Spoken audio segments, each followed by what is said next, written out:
Okay, so this is inventory valuation question 1 from May June 2013, paper 2, variant 3. Comparatively थोड़ा सा पुराना सवाल है, but it covers up all the calculation aspect from the topic of inventory valuation. So let's start the question. January 2013, Brahms had opening inventory of 50 teddy bears at a base price of $30 each.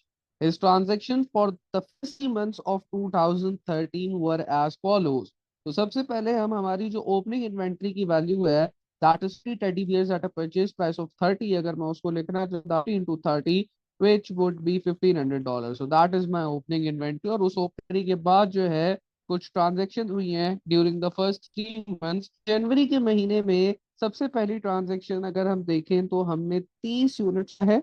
Then 10th जनवरी को हमने जो है 100 units purchase किए हैं eight purchase price of $30 per unit. अच्छा, जो हमने unit cell किए हैं उसमें सिर्फ बता दिए कि भाई इतने यूनिट सेल हुए हैं, लेकिन उसकी सेलिंग प्राइस नहीं बताई। तो नहीं भी बताई तो कोई फर्क नहीं पड़ता, बिकॉज वी नो के इन्वेंटरी वैल्यूएशन के अंदर सेल्स प्राइस अगर गिवन भी हो वो सिर्फ कंफ्यूज करने के लिए गिवन होती है, वो इन्वेंटरी के वैल्यूएशन के लिए इररेलेवेंट कंसीडर करी जाती है।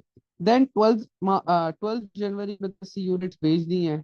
21 को आपने दोबारा से कुछ यूनिट्स परचेज किए हैं at a different purchase price, and 28 को आपने दोबारा से 20 जनवरी को दोबारा बेच दिए।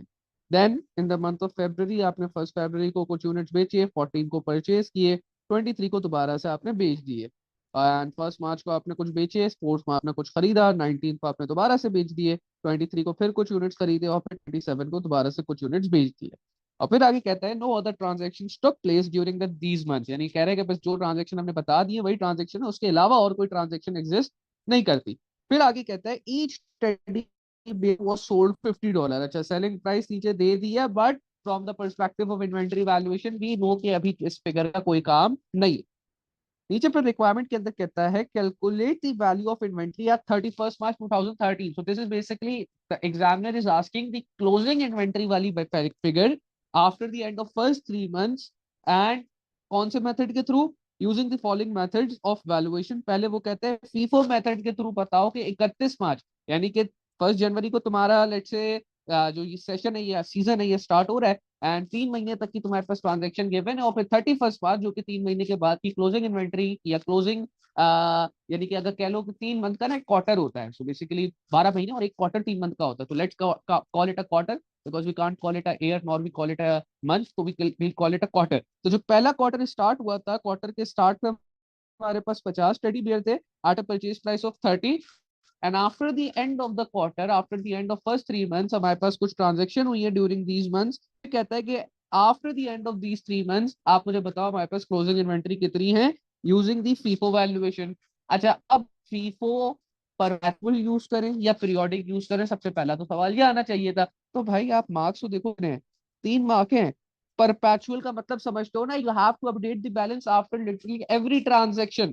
तो अगर तो तुम ये हर महीने की अगर 4 4 ट्रांजेक्शन भी हैं तो मल्टीप्लाई बाय 3, 12 ट्रांजेक्शन की तो जगह भी नहीं है अपडेट करके बैलेंस शो करने की, और मार्क्स भी इतने नहीं है, सिर्फ 3 मार्क्स है। तो we will go with the periodic method rather the perpetual method. लेकिन अगर इसी सवाल पे 7 मार्क हो जाते और जगह मेरे पास स्पेस भी पता होता कि सिग्निफिकेंटली ज्यादा होती, तो obviously then I won't be using the periodic method, rather I would be using the method. तो अगर वो साइलेंट है तो you have to look for the marks, you have to look for the workings, and then accordingly decide कि भाई कौन सा method follow करना ज्यादा अप्रोप्रिएट है। तो इस सवाल के अंदर इट्स क्वाइट ऑब्वियस कि हम सीधा सीधा पीरियोडिक मेथड यूज करेंगे व्हिच इज क्वाइट सिंपल।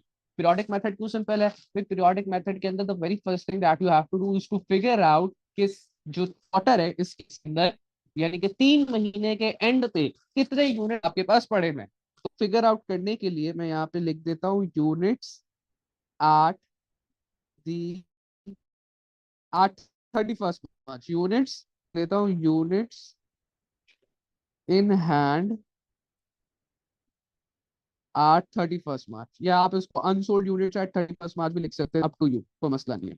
और इसको निकालने के लिए मैं क्या करूंगा, मैं कहूंगा कि भाई ओपनिंग इन्वेंट्री में मेरे पास 50 टेडी बियर्स पड़े हुए थे तो 50, फिर जो जो मैंने खरीदे यानी जो जो मैंने जितने जितने टेडी बियर्स की क्वांटिटी परचेज की है वो ऐड होती जाएगी, और जितनी जितनी क्वांटिटी और यूनिट्स ऑफ टेडी बियर मैं बेचता गया हूँ वो माइनस होती जाएगी। तो पहले मैंने या मैं ये भी कर सकता हूँ कि मैं कहूँ कि यार ये वाले सारे जो यूनिट्स हैं ये परचेज यूनिट्स हैं, तो इन सबको इकट्ठे ऐड कर लो, और ये जो यूनिट्स हैं ये वाले, ये सारे सेल के यूनिट हैं, इन सबको माइनस करा लो, तो भी आप बिल्कुल ठीक हो, कोई मसला नहीं है। तो लेट्स से अगर मैं परचेज वाले सारे ऐड करना चाहूँ ओपनिंग इन्वेंट्री के अंदर, तो पहले मैंने 100 यूनिट्स परचेज किए, फिर 120 किए, फिर जो है मैंने 150 यूनिट परचेज किए, फिर मैंने 120 यूनिट परचेज किए, एंड देन लास्ट में मैंने 100 यूनिट परचेज किए। और सेल की बात करूँ तो पहले मैंने 30 बेचे, फिर मैंने 80 बेचे, फिर 90 बेचे, फिर जो है 50 बेचे, देन मैंने दोबारा से 100 बेचे, फिर मैंने 30 बेचे, और फिर मैंने 120 बेचे, एंड देन मैंने दोबारा से 120 बेचे।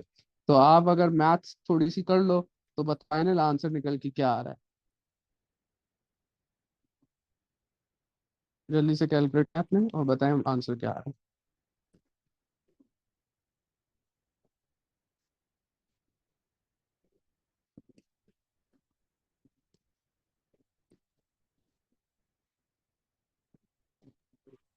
20 यूनिट आ रहा है।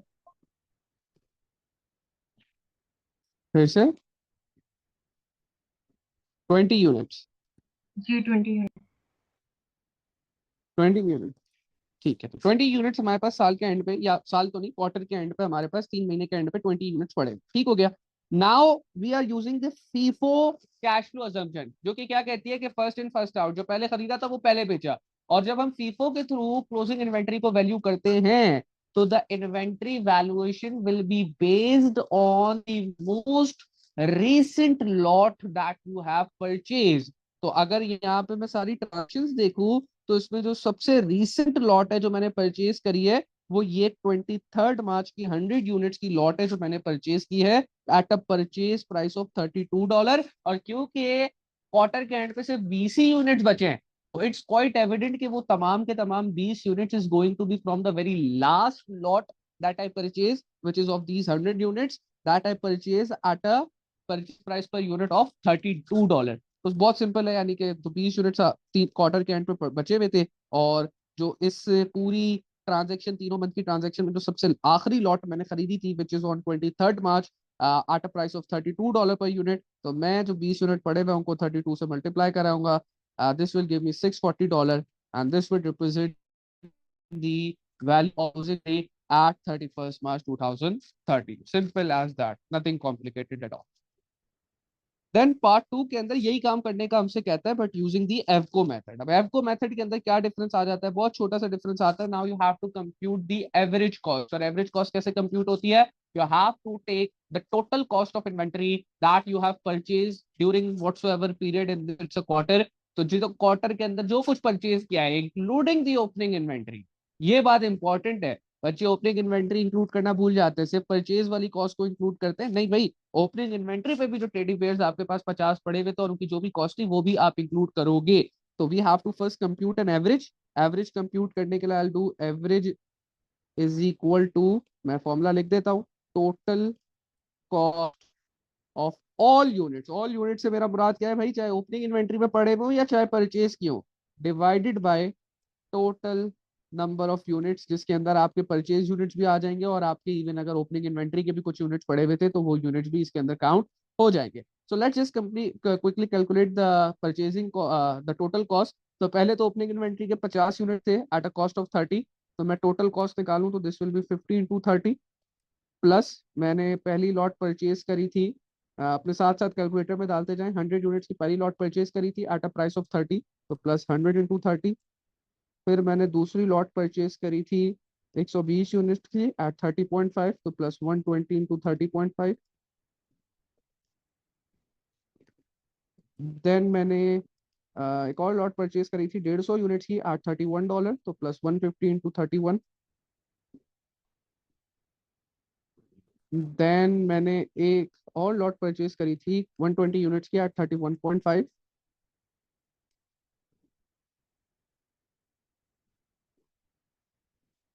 एंड देन मैंने एक और लास्ट लॉट परचेज करी थी 100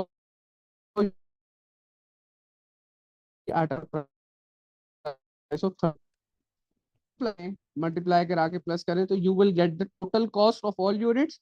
और इसको हम डिवाइड करा लेंगे किससे? इसको हम डिवाइड करा लेंगे, हमारे पास टोटल नंबर ऑफ यूनिट्स है, तो सबसे ओपनिंग इन्वेंट्री के कितने यूनिट्स है 50। फिर हमने 100 की एक लॉट थी, फिर हमने 120 की एक लॉट खरीदी थी, फिर 150 की एक लॉट खरीदी, फिर 120 की एक लॉट खरीदी थी, और फिर 100 यूनिट्स की लॉट थी। सो मैं इसको थोड़ा सा हाईलाइट भी कर देता हूँ। ये जो है ये फ्रैक्शन, ऊपर वाइज पूरा न्यूमरेटर, वाइज जो पूरा डिनोमिनेटर है। तो इसको अगर आप कैलकुलेटर में सही से पुट करें तो you will get a answer. और कोशिश कीजिएगा जो नीचे जो प्लस है ब्रैकेट लगा दो, अगर कोई गुंजाइश की बाकी नहीं, फ्रैक्शन में वो में हमारे ब्रैकेट भी आ जाए, but we can ensure whatever are we getting.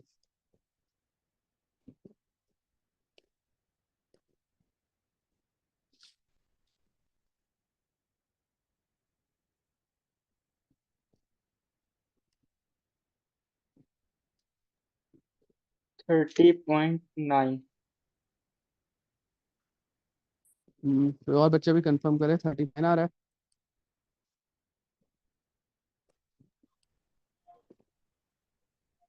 Sir 30.9 है।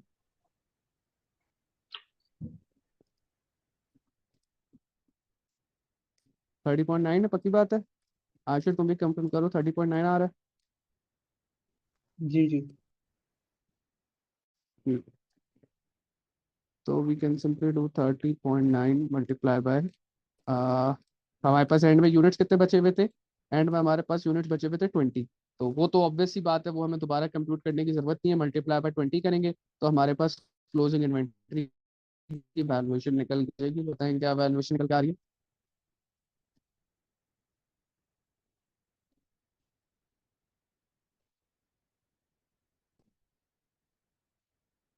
30.9 इंटू 20। 618। 618। 18। ठीक है, तो ये हमारी एफको के थ्रू क्लोजिंग इन्वेंट्री की वैल्यूएशन हो गई। जब हमने फीफो के थ्रू इन्वेंट्री वैल्यूएशन की थी तो हमारे पास 640 आ रहा था क्लोजिंग इन्वेंट्री, और जब हमने एफको के थ्रू इन्वेंट्री वैल्यूएशन की है तो हमारे पास ये आ रहा है 680। देन हमसे पार्ट बी में कहता है, using each method of valuation calculate the gross profit for the 3 months ending 31 March 2013। तो ग्रॉस प्रॉफिट कैलकुलेट करने के लिए, अच्छा फीफो के थ्रू अलग कह रहा है, एफको के थ्रू अलग कह रहा है। ग्रॉस प्रॉफिट बहुत सिंपल है, हमें पता है। सबसे पहले तो हमें सेल्स दिखनी है। सेल्स दिखने के लिए हम क्या करेंगे, हम ये भाई हर यूनिट की सेलिंग प्राइस तो 50 थी, वो तो उसने मुझे बता दिया था यहाँ पे कि भाई selling price E study sold for $50। और अब मुझे देखते हैं कि मैंने टोटल यूनिट्स कितने बेचे, तो यहाँ से यहाँ तक आप देख लें ये आपकी सेल्स के यूनिट है। 30 प्लस 80, 110, 200, 250, 350, 380, 400, 500, 620। तो टोटल आपने कुछ 620 यूनिट्स बेचे हैं। और सारे यूनिट्स की सेलिंग प्राइस जो है वो कॉन्स्टेंट थी $50। 50 इंटू 620 करें तो बताएं क्या सेल्स रेवेन्यू निकल के आ रहा है?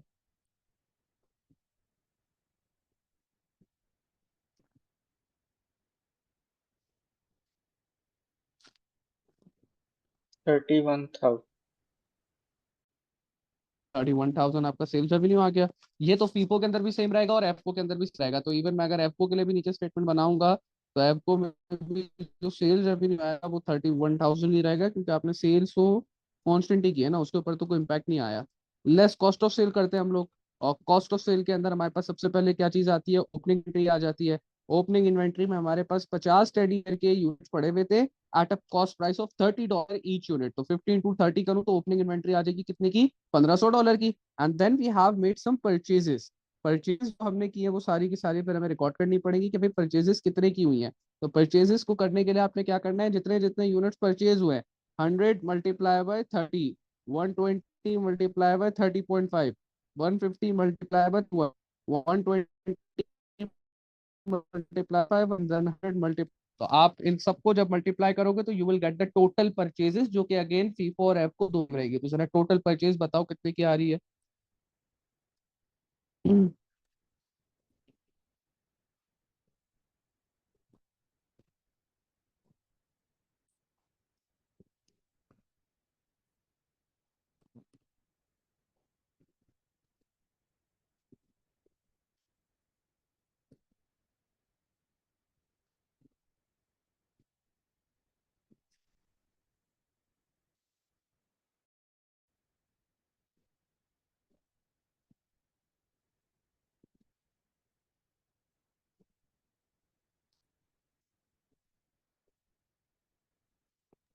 15,240।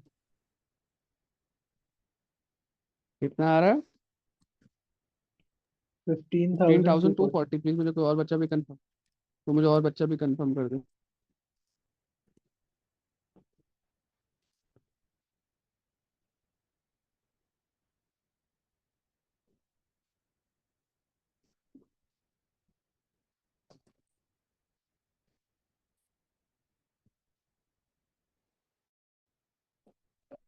कंफर्म जल्दी से, क्या आ रहा है? 15,240 आ रहा है।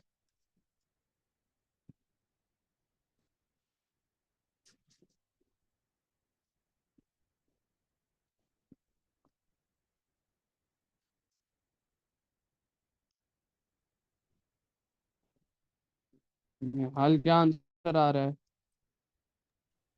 मेरा 18,290 आ रहा है। तो बोलोगे तो पता चलेगा ना कि डिफरेंस आ रहा है। और तुम्हारा क्या आ रहा है रफा? सर मेरा फिर करो, 1800 टू फिर 90 आशीष आ आप रहा है, भी पर दोबारा इसमें से हम चेक ओपनिंग कर। इन्वेंट्री डालेंगे? सर इसमें हम ओपनिंग इन्वेंट्री का नहीं डालें, ऐड नहीं, करेंगे? ओपनिंग नहीं डालेंगे क्योंकि मैं सिर्फ परचेज फिर ये 1800 टू 90 है। नहीं है ना, की बात हो रही है। प्लीज रीचेक कर, 1800 290 आ रहा है इन दोनों का। ओपन नहीं डालेंगे, और तो डालोगे तो ज्यादा जाएगी, तुम्हारा आंसर कम आ रहा है।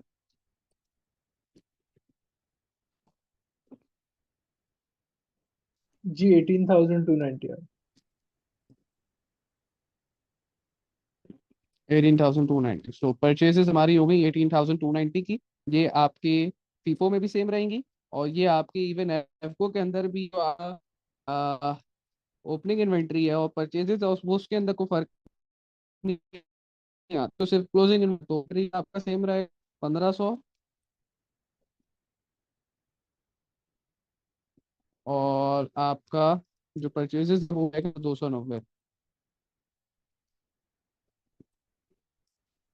देन आपके पास जो क्लोजिंग इन्वेंट्री है उसके अंदर फर्क आएगा, तो we'll do less closing inventory.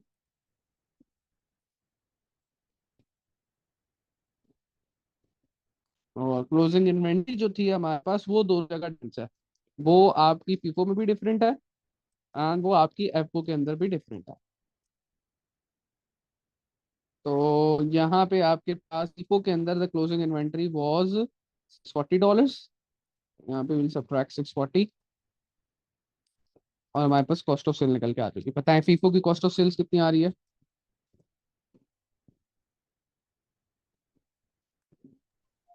11,830। 11,830।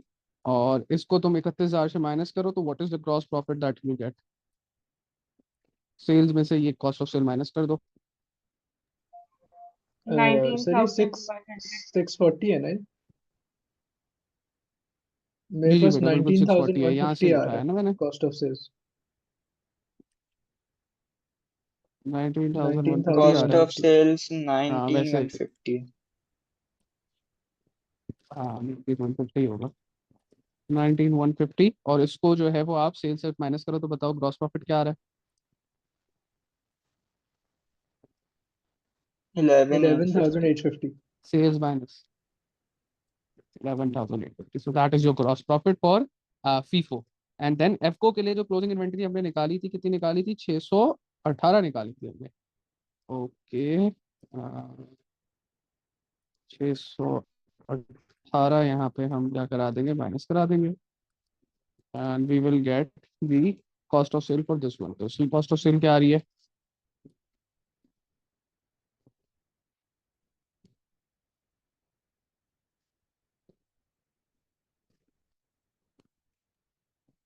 19,172।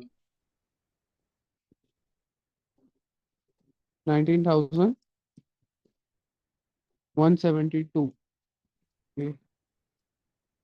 और 31,000 में से इसको भी माइनस करा दो तो हमारे पास ग्रॉस प्रॉफिट निकल के आ जाएगा। 11,828। 11,828। So this is the gross profit for एफको। यहाँ तक किसी को कोई मसला है तो बताएं।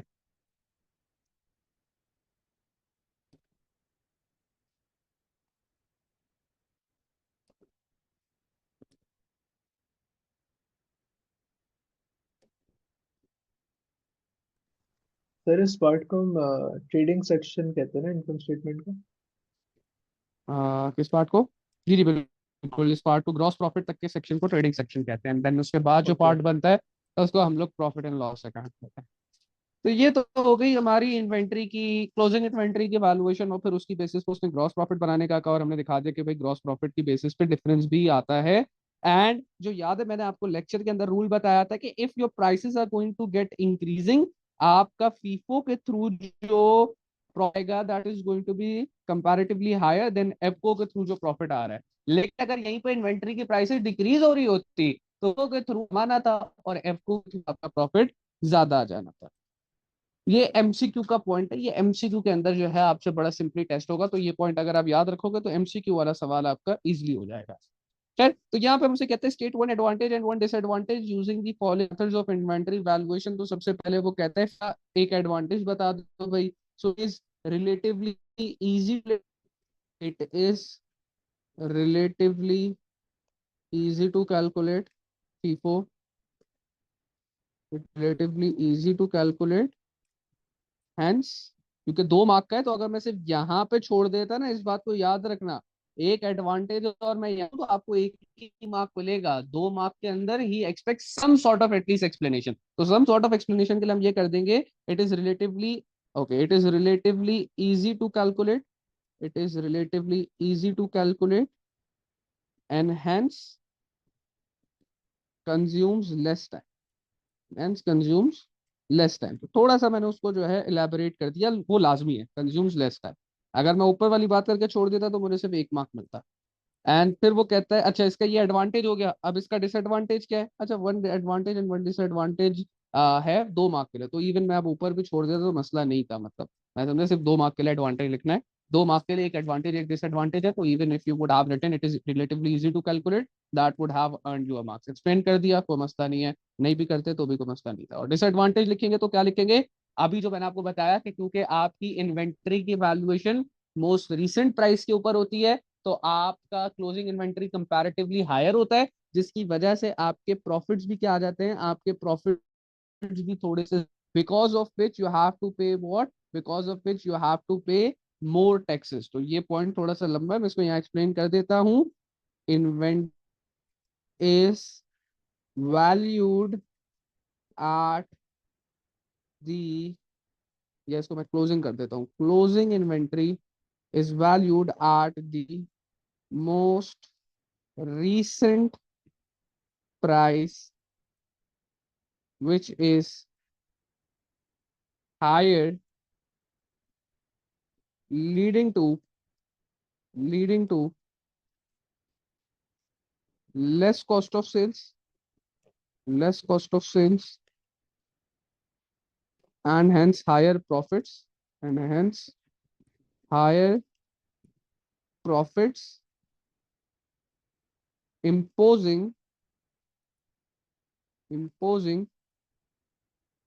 greater burden of tax, imposing greater burden of tax. क्योंकि ये जो आपका प्रॉफिट हाई आ रहा है ये ज्यादा सेल्स होने की वजह से हाई नहीं आ रहा, ये सिर्फ जो प्योरली जो डिफरेंस आ रहा है ये आपका because of you following just a particular cash flow assumption for valuing your closing inventory, सिर्फ इस वजह से ये प्रॉफिट के अंदर डिफरेंस आ रहा है। If you may would have use AVCO method तो ये शायद आपका प्रॉफिट के अंदर जो इंक्रीज आ रहा है वो ना आता है, सो जो आपका जो टैक्स जो आपको थोड़ा ज्यादा पे करना पड़ रहा है वो ज्यादा पे करना नहीं पड़ता।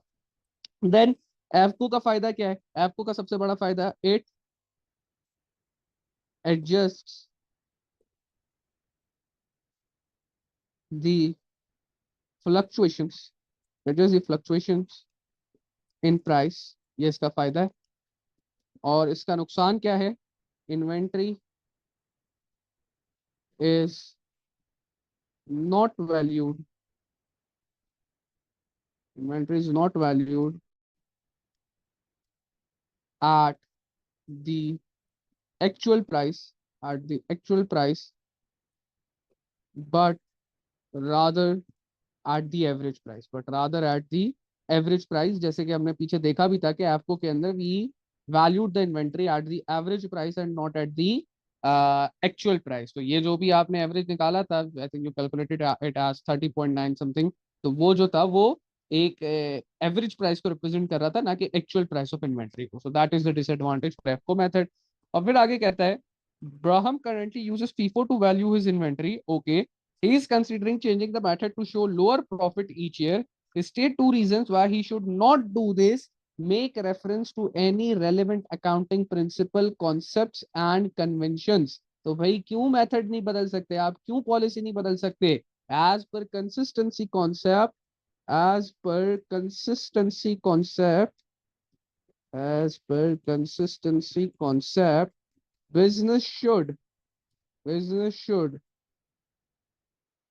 only should only change its policies, should only change its policies, yeah, methods, policies and methods if they will help in showing a more true and fair view of the business, which currently is not the objective for Braham. ब्राहम जो है वो इसलिए थोड़ी inventory का method change करना चाह रहा है कि जो है उसके बिजनेस की more true and fair view represent हो, वो तो बल्कि अपने प्रॉफिट कम शो करके टैक्स कम चार्ज हो, इस वजह से मेथड को चेंज करना चाह रहा है, which is not allowed. Similarly हम यहाँ पे एक और बात जो हम कह सकते हैं कि भाई आप अपने जो बिजनेस की अगर ये एक तरीके से अगर आप इन्वेंटरी वैल्यूएशन को तो आप हर साल चेंज करके अपनी मर्जी का प्रॉफिट लेके आ सकते हो, तो इस वजह से आप क्या कर रहे हो, उसको हम अकाउंटिंग के अंदर विंडो ड्रेसिंग भी कहते हैं कि आप अपनी मर्जी का प्रॉफिट लेके आ रहे हो. और इसको हम ये भी कह सकते हैं कि आप फॉल्सली मैनिपुलेट कर रहे हो अपनी फाइनेंशियल स्टेटमेंट्स को, जो कि उसके again true and fair view को क्या कर देंगे, जो कि अगेन उसके ट्रू एंड फेयर व्यू को डिस्टॉर्ट कर. या एक और रीजन जो मैं यहाँ पे हूँ, दो आप चाहो तो उनमें से कोई दे दो, या एक और रीजन भी जो दे सकता हूँ कि भाई आपके बिजनेस की जो परफॉर्मेंस है वो फिर कंपेरेबल नहीं रहेगी फ्रॉम द पास्ट ईयर. अगर आप मेथड चेंज कर देते हो या आप इस तरीके की सिग्निफिकेंट पॉलिसी को चेंज कर देते हो, तो अब आपकी जो फाइनेंशियल स्टेटमेंट बनेगी it is not going to be easily comparable. क्यों? क्योंकि अब जो है वो पॉलिसी चेंज कर दी, बड़ी मेजर पॉलिसी चेंज कर. तो यहाँ पे मैं लिख सकता हूँ comparing financial results with past performance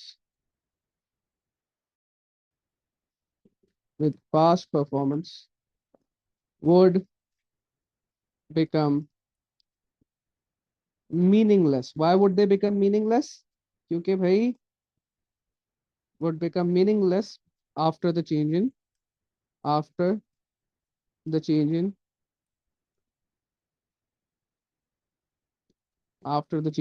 policy. कि आप अगर पॉलिसी चेंज कर दोगे तो फिर जाहिर सी बात है, initially you are using a different policy, inventory की वैल्यूएशन बिल्कुल डिफरेंट तरीके से निकलेगी, अब बिल्कुल डिफरेंट तरीके से निकलेंगी, तो obviously you can not use your financial statement results to compare the performance with the past performance. Then इसके बाद हमसे क्या कहता है, Charlie run a similar business. अब ये एक और बिजनेस पे आ गया जिसको चार्ली रन कर रहा है, and also completes his financial year on 31st March 2013. Okay, he is unable to value his inventory at that date. The stock count takes place on 7th April 2013. Counting year and कब है? 31st मार्च 2013 को. Stock की counting कब हो रही है? 7th April 2013 को, which is after the end of the accounting year. तो फिर आगे क्या कहता है, the value at that date is $1000. के 7 अप्रैल को आपकी इन्वेंट्री की वैल्यू तो $1000 है. And between the two dates which is the 7th April and 31st March the following transactions had occurred. तो यानी कि क्योंकि हमारा जो पर्पस होता है वो तो भाई एग्जैक्टली अकाउंटिंग ईयर एंड वाली डेट की इन्वेंट्री निकालना होता है, तो now we have to do what, we will have to apply. सवाल पढ़ते ही समझ आ गया that we have to apply inventory valuation backwards. Why backwards? क्योंकि इसने आपको आगे की डेट की इन्वेंट्री की वैल्यू दी हुई है after the accounting year end has pass. तो आप मुझे उस वैल्यू से अपनी जो 31st मार्च की जो पिछली पुरानी वैल्यू थी उसके ऊपर जाना है, because I can not show this $1000 as my closing inventory neither in income statement nor in statement of financial position. मुझे 31st मार्च वाली वैल्यू ही चाहिए. तो ट्रांजेक्शन क्या कहता है, sold goods at a selling price of 120. Charlie marks up his goods at a sale for sale at 25%. These goods were in stock on 31st March 2013. तो भाई अगर 31st मार्च 2013 को कुछ गुड्स स्टॉक पे थे जो कि तुमने in between 31st March and 7th April sell out कर दिए हैं, तो 7th अप्रैल को तो जब तुमने ये काउंट करी होगी गुड्स की, उसके अंदर ये जो गुड्स बिके हुए ये तो इंक्लूडेड नहीं हुए होंगे, लेकिन 31st मार्च को ये गुड्स थे। तो अब मैं जब बैकवर्ड जा रहा हूं तो जो माल मैंने बेच दिया जो कि 7th अप्रैल को इंक्लूडेड नहीं है, मुझे उसको ऐड बैक कराना पड़ेगा। And when I will add back the sales, I have to make sure that I'm adding that back on to the cost price. ये नहीं कि मैं 120 को ही ऐड कर लूंगा, that would be wrong. Why that would be wrong? क्योंकि inventory की जो सारी वैल्यूएशन होती है that's based on completely cost price. तो इसीलिए उसने आपको अगर देखो तो बताया हुआ है कि वो मार्कअप चार्ज कर रहा है 25% का। तो we have to compute the cost of these selling goods. जो हमने $120 की सेल किया, हमें निकालना पड़ेगा कि यार इन गुड्स की जो एक्चुअल कॉस्ट थी वो कितनी थी। And that I can simply do by applying the markup ratio. Markup का रेशियो अब तक आप लोगों की जो है वो फिंगर टिप पे होना चाहिए। मार्कअप रेशियो क्या था भाई? Markup ratio, markup is applied on what? It's applied on cost, जिसके अंदर आपके पास कॉस्ट ऑफ सेल 100 हो जाती है और सेल्स क्या हो जाता है? Sales becomes 100 plus markup and the cost of sale becomes 100। और अगर मेरे पास यहाँ पे सेल 120 की है और मार्कअप 25% का है तो 100 plus 25 this would become 125। Cost of sale is unknown so I will keep it as x and इसका रेशियो 100 है। क्रॉस मल्टीप्लाई कराऊंगा और क्रॉस मल्टीप्लाई करा के मेरे पास x की वैल्यू निकल आएगी 120 multiplied by 100 divided by 125 and that will give me the value of x which will represent the cost of the goods which have been sold at a selling price of $120। तो मुझे जरा बताएं क्या मेरे पास इसकी value निकल के आ रही है? 120 into 100 divided by 125। 96. 96। ओके, तो that's the cost of the goods which I have sold at 120। तो जब मैं इसको ऐड बैक करूंगा I will add that back at the cost price which came up to me as $96। Then अगले उसमें क्या कहता है कि we have purchase goods at invoice price of 70। Invoice price का तो मतलब ये आपकी परचेज प्राइस है या आपकी कॉस्ट प्राइस है। तो भाई 31 मार्च को तो ये गुड्स पड़े हुए नहीं थे, ठीक है, लेकिन क्योंकि आपने in between 31 March and 7th अप्रैल ये परचेज कर लिया है तो 7th अप्रैल को ये आपके स्टॉक के अंदर इंक्लूड हुए हैं। तो we need to go from 7th April to 31 March. तो जिस तरीके से जो बेचा है वो एड बैक हो गया, तो जो खरीदा है वो क्या हो जाएगा? वो सब्ट्रैक्ट हो जाएगा because those goods, these particular goods of that has a worth of $70 were not included in the inventory at 31 March 2013। इस बात का आपने ख्याल रखना है कि ये क्या हो जाएगा? ये लेस हो जाएगा। फिर आगे क्या कहता है? आगे कहता है goods sold to a customer for $80 had been returned by them, so this means that this is a sale return. The sales took place on 28th March 2013. Now, this is interesting. क्या कह रहा है आपसे? कह रहा है कि आपने 28 मार्च को कुछ गुड्स बेचे थे, ठीक है, और वो आपके पास रिटर्न होके आ गए हैं in between 31 March two 7th अप्रैल। तो क्या ये सेल रिटर्न एडजस्ट होगी? जी बिल्कुल होगी। लेकिन अगेन इसमें भी किस चीज का ख्याल रखना है कि उसने आपको बताया कि ये गुड्स बिके $80 के थे। Goods sold to a customer for $80, यानी कि $80 के आपने गुड्स बेचे थे। तो आप इसको $80 के उस पर एडजस्ट नहीं करोगे because that is the selling price. You will have to adjust it at the cost price. और कॉस्ट प्राइस निकालने के लिए अगेन यही सेम फॉर्मूला हम यूज करेंगे। हमारे पास सेल प्राइस गिवन है कितनी? $80 के गुड्स बेचे थे तो सेल हो गई 80, रेशियो 125। कॉस्ट हमें नहीं पता तो 100, कॉस्ट नहीं पता तो x, उसका ratio 100, so x would become equivalent to 80 multiplied by 100 divided by 125 and this will give you the cost price for the goods which you have received in return, which is your sale return। तो उसकी cost कितनी है? 64। 64। तो जो goods हमारे पास return में आए हैं उनकी कॉस्ट 64 है। सो जस्ट रिमेंबर दिस कि अगर आपसे सेल हो रही है तो जब सेल हुई थी तो आपने उसको क्या करा है? उसको ऐड बैक करा है। अब अगर सेल रिटर्न आ रही है तो उसको क्या कराऊंगा? ऐड कराऊंगा या लेस कराऊंगा? ये बता दे। तो सेल की थी तो ऐड करा रहा था, तो सेल रिटर्न कराऊंगा तो केस होगा। क्यों? क्योंकि ये गुड्स हमारे पास क्या आ रहे हैं? रिटर्न आ रहे हैं। रिटर्न आ रहे हैं इसका मतलब ये है कि ये उस वक्त जो है जो इन्वेंट्री थी उसके अंदर इंक्लूडेड नहीं थे। यानी कि समझिएगा, इस बात को सुनना और समझना। देखो 28 मार्च को गुड्स बिके हैं ये जो रिटर्न आई है, ये रिटर्न आई है 31 मार्च से 7 अप्रैल के दरमियान में। सवाल ये उठता है कि क्या 31 मार्च को ये गुड्स इन्वेंट्री के अंदर इंक्लूडेड थे? जवाब है नहीं, नहीं इंक्लूडेड थे भाई, तब तक रिटर्न ही नहीं आई थी। रिटर्न तो आई 31 मार्च से लेके 7 अप्रैल के दरमियान में। तो क्या 7 अप्रैल को ये गुड्स इन्वेंट्री के अंदर इंक्लूडेड है जो $1000 की इन्वेंट्री वैल्यूएशन हुई है? जी हाँ, बिल्कुल इंक्लूडेड है। तो क्या 31 मार्च को इंक्लूडेड थे? नहीं, इंक्लूडेड नहीं थे। तो क्या करा दो? सब्ट्रैक्ट करा दो, सिंपल एज दैट।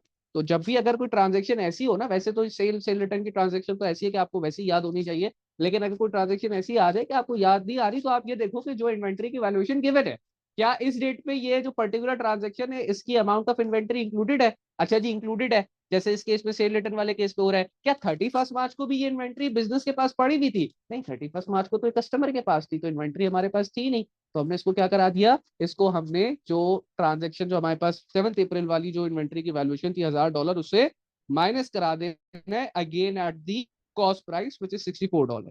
देन फिर आगे कहता है damage goods were discovered which had been included at a cost of 30, Charlie should only sell them for $20। तो ये पूरा इन्वेंट्री वैल्यूएशन सब में यहाँ पे खत्म हो जाता है, क्योंकि यहाँ पे उसने जो वाहिद आखिरी चीज जो इन्वेंट्री वैल्यूएशन के टॉपिक के अंदर नहीं अभी तक पूछी थी, उसका कॉन्सेप्ट भी इंक्लूड कर लिया।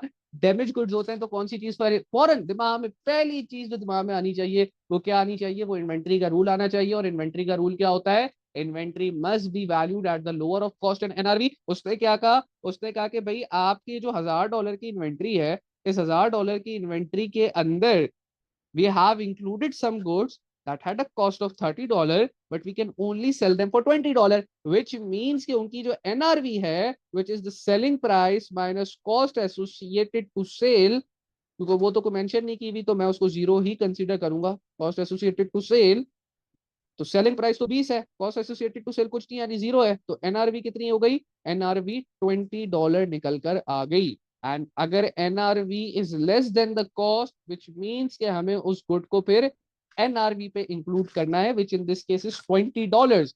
तो मैं अपनी इन्वेंट्री की वैल्यूएशन, क्योंकि गुड्स कॉस्ट पे इंक्लूडेड है, होने वो एनआरवी पे चाहिए, तो उनको $10 से क्या कर लूंगा? $10 से सब्ट्रैक्ट कर लूंगा, सिंपल एज दैट। क्योंकि भाई आपने अभी ये समझ लो एक तरीके से, जैसे अभी आपको वहां पे जो फॉर्मेट अगर याद हो जो मैंने दिखाया था, तो उसके अंदर इन्वेंट्री वैल्यूएशन बैकवर्ड फॉरवर्ड के अंदर एक चीज दिखती हुई थी ना, इन्वेंट्री ओवर वैल्यूड। तो ओवर वैल्यूड थी, तो जितने से भी ओवर वैल्यूड है उतने से क्या करा रहे थे? माइनस करा रहे थे, करा देते थे। तो यहाँ पे भी यही काम हो रहा है कि आपकी जो इन्वेंट्री जो कि $20 के ऊपर इंक्लूड होनी चाहिए, वो 30 के ऊपर इंक्लूडेड है, तो it is sort of a over valuation. तो कितने से ओवर वैल्यूएशन है? $10 से ओवर वैल्यूएशन है, तो जितने से भी ओवर वैल्यूएशन उसको उतनी अमाउंट से क्या करा लेंगे?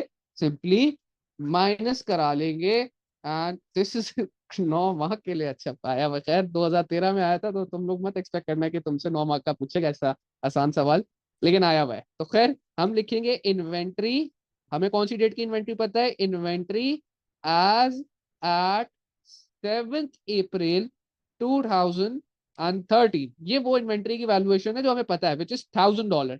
यहाँ पे आ गया $1000। Now we have to adjust all the transaction. तो पहली ट्रांजेक्शन क्या हुई थी? पहली ट्रांजेक्शन सेल की हुई थी, और मैंने आपको फिर से रिपीट कर रहा हूँ, सेल और cell return should be adjusted eight the cost price, जो कि हमने दोनों के लिए निकाल लिए। तो हमने जो सेल की थी जिसकी सेलिंग प्राइस 120 थी, उसकी कॉस्ट प्राइस 96 है।